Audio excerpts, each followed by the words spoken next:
말씀을 읽다 보니까 이렇게 어떤 분이 이제 자꾸만 왜 내 이름을 부를까? 한 분만 이제 알아들으신 거죠? 김지아 권사님은 지혜가 계속 나오고 지혜. 오늘 예배하는 우리 모든 성도님들에게 하나님께서 지혜를 덧입혀 주실 줄 믿습니다. 오늘부터 이제 사순절 절기가 시작됩니다. 그래서 오늘을 뭐라 그래요? 뭐라 그래요? 네, 죄의 수요일. 죄가 아니고요. 오이의 죄가 아니고 죄. 뭐 타다 남은 죄를 뒤집어 쓰는 수요일이라는 그런 뜻이죠. 오늘부터 해서 이제 부활절까지를 사순절이라고 부릅니다. 그러니까 이 사순절은 예수님께서 이제 뭐 광야 40일을 또 보내신 것처럼 이런 40일 이스라엘 백성들에게는 이 40이라는 숫자가 아주 특별한 숫자이죠. 그래서 이 40일을 보내면서 주님의 고난, 주님의 순환을 묵상하는, 십자가를 묵상하는 절기가 사순절 절기입니다. 더욱이 이 사순절 지금 우리는 성탄절을 가장 큰 절기로 우리가 생각하겠지만 부활절이 가장 큰 절기이죠. 물론 예수님께서 오신 것도 너무나 귀한 일이지만 예수님께서 우리를 위해서 죽으시고 우리 모든 죄를 사하시고 부활하신 것, 잠자는 자들의 첫 열매가 되으신 이 부활절의 교회에서는 가장 큰 절기라 할 수 있습니다. 그래서 이 부활절을 맞이하기 전 40일을 사순절이라고 하는데 이제 조금 이따 다시 한번 설명드리겠지만 정확하게 이게 40일이 아니고요. 원래 이제 46일입니다. 왜냐하면 주일은 빼고 돌아가기 때문에 그렇게 되는 겁니다. 이제 제의 수요일, 오늘은 제의 수요일이라고 표현하는데 이 제는 뭐냐? 종려나무를 태운 제로 이제 카톨릭에서는 옛날 전통으로 이렇게 이마에다가 제로 십자가를 이렇게 성호를 긋는다 그러잖아요. 그래서 이마에 제로 이렇게 검은색으로 십자가를 긋고 주님의 순환, 주님의 고난을 묵상하는 그런 절기로 지키는 것이 이 제의 수요일이다라는 겁니다. 그래서 교황 바오로 6세가 1963년에서 1970년까지 이제 교황으로 한 10여 년 즉위했었는데요. 이 사순절, 특히 이 제의 수요일에는 금식하라, 카톨릭 천주교 교도들에게 그렇게 이제 어떤 규정을 선포한 거죠. 그 전부터 지키긴 했는데, 그래서 특별히 이제 제의 수요일도 금식을 하거나 금육, 그러니까 고기를 먹지 않는 아주 고난의 절기로 보내는 날 중에 하나입니다. 그래서 지금도 이 천주교, 우리보다도 오히려 천주교 신자들이 이 제의 수요일에 더 의미를 부여하고 또 예배도 드리면서 주님의 순환을 이렇게 시작하게 됩니다. 더욱이 금식을 하면서 또 고기를 먹지 않는 이 금육을 하면서 생활도 절제하는 금욕도 하면서 정말 주님의 십자가에 동참하고자 그들은 그렇게 노력하는 절기로 이 제의 수요일부터 그렇게 보낸다고 합니다. 자, 오늘 우리 개신교 성도들에게는 어떤 면에서 이런 형식적인 것은 조금 약할 수가 있습니다. 예전이라든지 이런 부분은 우리가 좀 약합니다. 하지만 우리도 마찬가지 오늘부터 제의 수요일인 오늘부터 이제 40일간 이제 사순절 절기를 보낼 때 우리가 천주교인들처럼 매번 금식하고 금육을 하고 금욕을 하고 그렇게 하지는 않더라도 정말 이 40주간을 보내면서 40일을 보내면서 사순절 절기를 보내면서 좀 주님의 십자가를 깊이 묵상하며 그 십자가가 나를 위한 십자가임을 깊이 깨닫는 이번 절기가 다 되시기를 바랍니다. 그래서 제의 수요일이 되면요.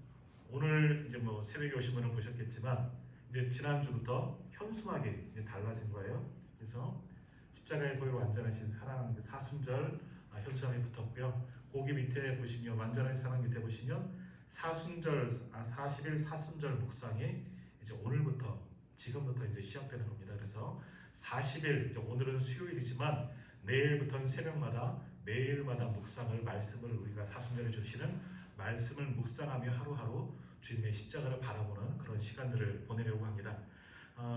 특별 새벽 기도회는 아니지만 이 40일 묵상은 가능하면 이 특세처럼 그렇게 우리가 좀 이렇게 보내면 참 좋지 않을까. 주신 말씀을 또 묵상하면서 하루를 예수님을 깊이 생각하는 그런 시간들이 또한 되었으면 좋겠다 하는 그런 생각이 듭니다. 가능하면 내일부터 이렇게 말씀 요약을 좀 해서 또 이렇게 카톡방에 또 올려드리도록 그렇게 하겠고요. 또 사랑방 리더들은 또 성도들에게 또 전달해 주시면 좋을 것 같습니다. 주신 말씀 붙잡고 또 40일 매일매일마다 묵상하면서 주님의 그 십자가, 주님의 고난, 나를 위한 십자가 깊이 참여하는 이번 사순절 절기가 되기를 바랍니다. 또 하나 이 예배당에서 바꿔진 게 달라진 게 있습니다. 뭐가 달라졌어요? 요 밑에 있는 스톨 색깔이 달라졌습니다. 잘 모르실 거예요. 매번 뭐가 있긴 있는데 정확하게 모르지만 교회는 이제 4가지 보통 색깔이 있죠. 평상시에는 초록색, 그리고 어떤 부활절이라든지 성탄절에는 이제 왕이신 예수님, 부활하신 예수님을 상징하는 흰색의 이 하얀색 스톨이 있고요. 그리고 이제 성령 강림주일이라든지 또는 그 고난 주간에는 이렇게 빨간색으로 하는 그런 빨간색 스토리 있고, 이 지금 하고 있는 보라색은 이제 고난에 대한 그런 스토리입니다. 저기에서 비치는 걸 가지고 저도 보면서 말씀 나누는 건데 이 그림도 자세히 보셔야 됩니다. 상징 그 색만 보는 것이 아니라 고난 주간의 색은 이 보라색. 그래서 이제 저는 이제 가운을 입을 때 하나로 된 것을 입어서 그러는데 지금 가운이 또 갇혀 있어서 색 가운을 스토를 못할 것 같은데요. 목사도 이렇게 스토를 보라색으로, 이런 천주교에서도 마찬가지로 보라색 스토를 하고 예배를 진행하게 되었습니다. 스토리 이 보라색의 사순절의 색깔이기 때문에. 근데 이 앞에 있는 휘장에 자세히 보시면은요 십자가가 이렇게 그려져 있습니다. 근데 뒤에서 잘 안 보일 수도 있는데 십자가 안에 뭐가 있는지 보이십니까? 가시관, 가시면류관이 있어요. 그러니까 이것만 봐도 이 스톨 안에 있는 색깔과 그림만 봐도, 상징만 봐도 지금이 고난 주간이구나, 또 사순절 절기이구나, 이런 것을 알 수 있는 거예요. 주님의 십자가를 묵상하는 것, 그것이 이 사순절 절기 우리가 해나가야 할 일들입니다. 자, 다시 이제 제의 수요일에 대해서 우리가 조금 더 생각해 보면, 제의 수요일에서 가장 중요한 것은 이 제는 무엇을 상징하느냐? 우리의 철저한 회개를 상징하고 있는 겁니다. 그래서 이 제는 작년, 그러니까 원래 종료주일날 고난주간이 시작되는 그 부활절 한 주 전이 종료주일이잖아요. 예수님께서 예루살렘으로 입성하는 것을 기념하여 지키는 종료주일, 왕이시로 오신 예수님이 입성하는 것을 기념하죠. 그래서 옛날에 종려나무를 깔았던 그 전통을 쫓아서 종려 가지로 이렇게 장식을 하는 그런 교회들도 있습니다. 그래서 1년 전 사용했던 종려나무를 태워서 제를 얻어요. 그래서 그 제를 준비해 놨다가 그 다음에 사순절 절기가 시작되면 그 제로 제의 수요일, 오늘 모든 성도들에게 이렇게 십자가를 이렇게 제로 십자가를 그어줍니다. 그렇게 제의 수요일을 아주 엄하게 지키는 그런 규정들이 있습니다. 카톨릭에서는 이것을 아주 잘 지키고 있고요. 이제 카톨릭과 약간 비슷한 성공회라든지 루터교라든지 또 이제 개신교 중에서는 또 감리교라든지 이런 교회들은 이런 제의 수요일에 더 큰 의미를 주고 고난 그리고 회개에 대한 의미를 가지고 그렇게 예배를 드리고 있습니다. 물론 우리는 이 채로 이마에 이 십자가를 긋지는 않지만, 소모를 긋지는 않지만 오늘 제의 수요일을 보내면서 주님의 십자가를 바라보며 또 회개하며 참회하며 그 주를 바라볼 수 있는 우리 성도님들 되셨으면 좋겠습니다. 이 제의 수요일에 묵상하는 말씀들이 있습니다. 오늘은 이제 자막을 통해서 말씀을 좀 많이 좀 읽고 나가려고 하는데요. 이 제의 수요일 날 가장 먼저 읽어야 되는 말씀이 뭐냐? 창세기 3장 19절 말씀입니다. 한번 같이 읽겠습니다. 앞에 보시고 시작.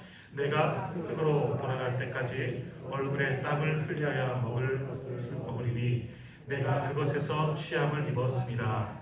너는 흙이니 흙으로 돌아갈 것이니라 하시니라. 아멘. 자, 이 말씀 우리가 잘 아는 이 아담이 범죄한 이후에 하나님께서 아담에게 내리신 징벌이죠. 너는 흙이니 흙으로 돌아갈 것이다. 여기서 말하는 흙은 언제가 말씀드렸지만 우리가 이렇게 농작물을 키우는 그런 흙이 아니에요. 티끌, 먼지, 그러니까 재와 똑같은 의미입니다. 그러니까 너는 재로 돌아간다는 겁니다. 너는 무로 완전히 없어질 것이다. 아무것도 아닌 존재로 돌아갈 것이다.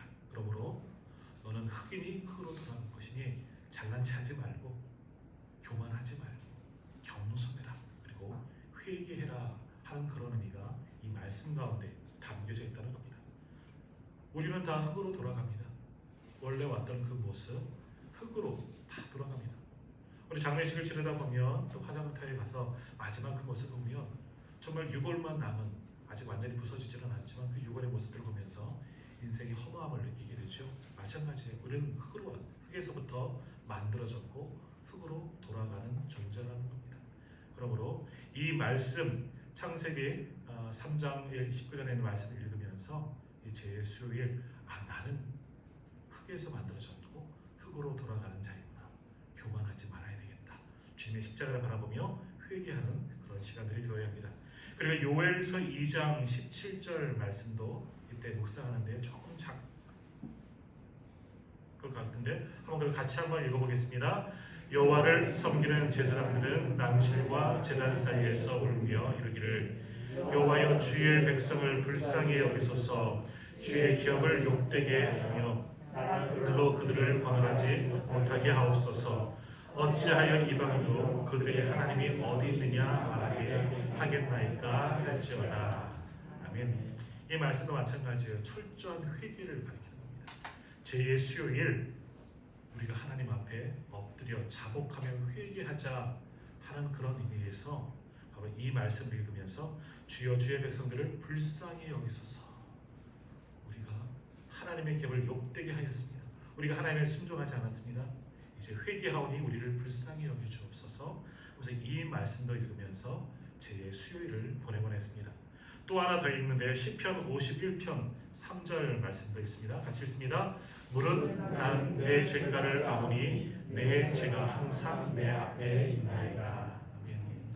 내 죄가 항상 내 앞에 있나이다. 나는 늘 죄를 범할 수밖에 없는 연약한 자입니다. 내 죄를 깨닫고 또 한번 회개합니다 하는 그런 의미가 담겨져 있습니다.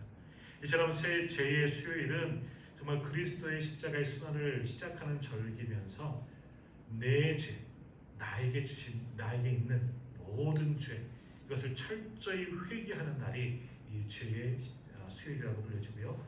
이때부터 오늘부터 이제 사순절 절기가 시작되어지는 겁니다. 자, 그러면 사순절 절기는 뭐냐? 이제 사순절은 아까도 말씀드렸지만 총 40일로 우리가 생각해 볼 수 있는데 정확하게 이제 40일이 아닙니다. 그러니까 4번의 열흘이 4번 있는 주간이 이 절기가 사순절이라는 뜻인데요. 이 한자어로도 사순 할 때 순자가 열흘, 10일이라는 그런 의미를 가지고 있습니다. 그러니까 40일이 열흘이 4번 반복돼서 지나가면 부활절이 되는 그런 절기라는 거예요. 그래서 제수요일에서 부활절까지 총 40일이라는 이야기인데 한번 집에 가서 한번 달력 세고 40일이 아니라 46일이 돼요. 그러니까 6주간을 보내게 되는 겁니다. 그래서 주일은 빼고 그렇게 나머지 6일만 계산해서 40일을 계산해서 그렇게 우리가 이 사순절을 보내게 됩니다. 마찬가지로 이 40일 계산 방법이 있는데 제가 사실은 이제 말씀을 좀 여기 써오긴 했는데 이것도 구두로 설명하면 좀 복잡할 것 같아서 그 정도만 아시면 될 것 같아요. 40일인데 이제 주수로 따지면 한 6주 정도를 우리가 사순절 절기를 보내게 됩니다. 그러니까 40일 예수님이 공생애를 세례받은 후 공생애를 시작하면서 이제 진정으로 본격적으로 우리를 구원하기 위한 하나님 나라의 사역을 시작하셨는데 그 절기를 예수님의 발자취를 쫓아가면서 십자가를 묵상하고 주님의 고난을 묵상하는 그런 40일간의 그런 절기가 이 사순절이다라는 겁니다. 그 첫날이 바로 오늘 제2의 수요일이다라는 겁니다. 자, 다시 이제 제2의 수요일에 대해서 의미를 조금 더 우리가 깊이 생각해 보도록 하겠습니다.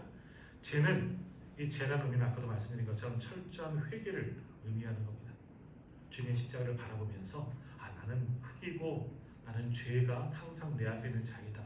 내 죄를 회개해야 된다. 이것을 또 의미할 수 있겠지만 또 하나 죄는 죄가 아니라 죄는요, 애통함, 큰 슬픔을 상징하고 있는 그런 의미도 담겨져 있습니다. 역시 말씀을 한번 찾아볼 텐데 예레미야 6장 26절에는 이런 말씀이 있습니다. 제가 한번 읽겠습니다. 딸 내 백성이 굵은 배를 들고 죄에서 부르며 독자를 이름같이 슬퍼하며 통곡할지어다. 멸망시킬 자가 갑자기 우리에게 올 것이니라. 이것도 역시 이스라엘의 패망, 큰 슬픔을 이야기하고 있지만 여기서 말씀하는 죄도 마치 자식을 잃은 그런 슬픔을 의미하는 것처럼 죄가 상징하는 것은 큰 애통, 큰 슬픔을 상징하고 있는 겁니다. 여기서도 이 말씀에도 보면요, 죄에서 부르며 독자를 이름같이 슬퍼하며 라는 말씀이 있어요. 그런데 독자를 잃은 분이 누구예요? 하나님이십니다. 하나님에게 있어서 이 사순절은 우리보다 어찌 보면 더 큰 애통하는 절기라 할 수 있습니다. 우리는 예수님이 죽으셨기 때문에 하나님의 독생자이신 예수님이 죽으셨기 때문에 구원을 받았지만 정말 우리 때문에, 죄인인 우리 때문에 하나님은 아들을 희생시키는 절기였다는 겁니다. 하나님 편에 있어서 얼마나 가슴 아프고 눈물이 나올 수밖에 없는 그런 절기가 이 사순절 절기가 되겠습니까? 그러니까 이 말씀이 예레미야 6장에도 그 말씀을 하고 있는 겁니다. 내 딸 내 백성이 굵은 배를 들고 죄에서 부르며 독자를 이름같이 슬퍼하며 통곡할지어다. 하나님의 말씀을 또한 대변하고 있는 말씀이죠. 죄는 큰 슬픔, 아들을 잃은 큰 슬픔의 그런 의미를 상징하는 것이죠. 예레미야 25장 34절의 말씀도 비슷합니다. 너희 목자들아 외쳐 애곡하라. 너희 양떼 인도자들아 잿더미에서 뒹굴라. 이는 너희가 도살당할 날과 틈을 당할 기한이 찼음인즉 너희가 귀한 그릇이 떨어진 같이 될 것이다. 너희가 그 죄로 말미암아 결국 죽을 날이 찾아올 것이다. 진멸될 날, 여호와의 날이 임하게 될 것이다. 심판의 날이 임하게 될 것이다. 그러니까 결국 우리가 죽음을 당할 것이니까 죄에서 슬퍼하라. 잿더미에 앉아서 울면서 슬퍼하라. 그만큼 철저하게 회개하고 애통해하며 통곡해라 하는 그런 말씀이죠. 또 하나 에스겔 27장 30절 말씀 한번 보십시오. 너희를 위하여 크게 소리질러 통곡하고 티끌을 머리에 덮었으며 죄 가운데 뒹굴며, 마찬가지로 죄를 머리에 다 뒤집었으며, 여기서 티끌도 죄를 의미하는 겁니다. 그렇게 큰 슬픔이 내게 임하였구나. 왜 그런 큰 슬픔이 임한 거예요? 결국 내 죄 때문에, 씻을 수 없는 죄 때문에 내 큰 슬픔이, 죄를 뒤집었을 만큼 큰 애통함과 슬픔이 임할 수밖에 없다 하는 그런 말씀이죠. 자, 에스더의 말씀도 한번 보십시오. 에스더 4장 3절인데요. 왕의 명령과 조서가 각 지방에 이르매 유대인이 크게 애통하며 금식하며 울며 부르짖고 굵은 베옷을 입고 죄에 누운 자가 무수하더라. 마찬가지로 이 상황은 그렇죠. 유다인들이 하만의 계략으로 죽을 때가 가까이 온 거죠. 그래서 모두 다 크게 애통하며 하나님께서 우리를 버리셨나 보다. 슬퍼하며 굵은 배까지 입고 죄에 누웠다. 큰 슬픔에 앉았다. 그렇게 깨닫는 의미가 있습니다. 마지막으로 이사야서의 말씀을 봅니다. 이사야 61장 3절 말씀인데요. 무릇 시온에서 슬퍼하는 자에게 화관을 주어 그 죄를 대신하며 기쁨의 기름으로 그 슬픔을 대신하며 찬송의 옷으로 그 근심을 대신하고 그들의 의의 나무 곧 여호와께서 심으신 그 영광을 나타낼 자라 일컬음을 받게 하려 하시니라 라는 말씀이 있습니다. 여기서도 죄는 물론 큰 슬픔을 이야기하는데, 그런데 결국 시온에서 슬퍼하는 자에게 화관을 준다. 다시 우리를 소생시켜 주시고 기쁨으로 찬송의 옷으로 이제는 갈아입혀 주실 것이다. 큰 슬픔이 지나가고 예수 그리스도로 인해 말미암아 우리가 구원받게 될 것이다 하는 그런 의미가 이 말씀 가운데 담겨져 있는 겁니다.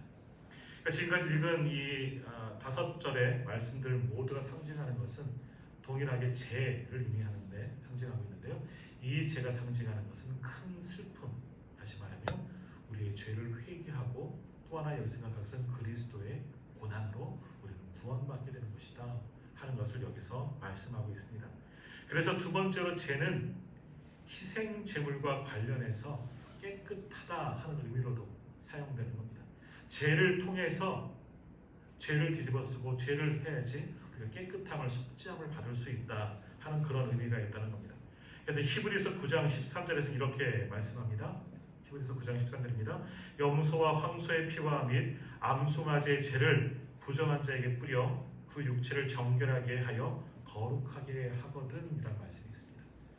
그러니까 하나님 전에 드렸던, 하나님 그 제단에 드렸던, 화제로 드렸던 그 거룩한 타고 남은 그 죄를 우리가 뿌리면 모든 죄가 사함을 받는다. 다시 말하면 예배로 나아가야지만 우리가 거룩함을 받는다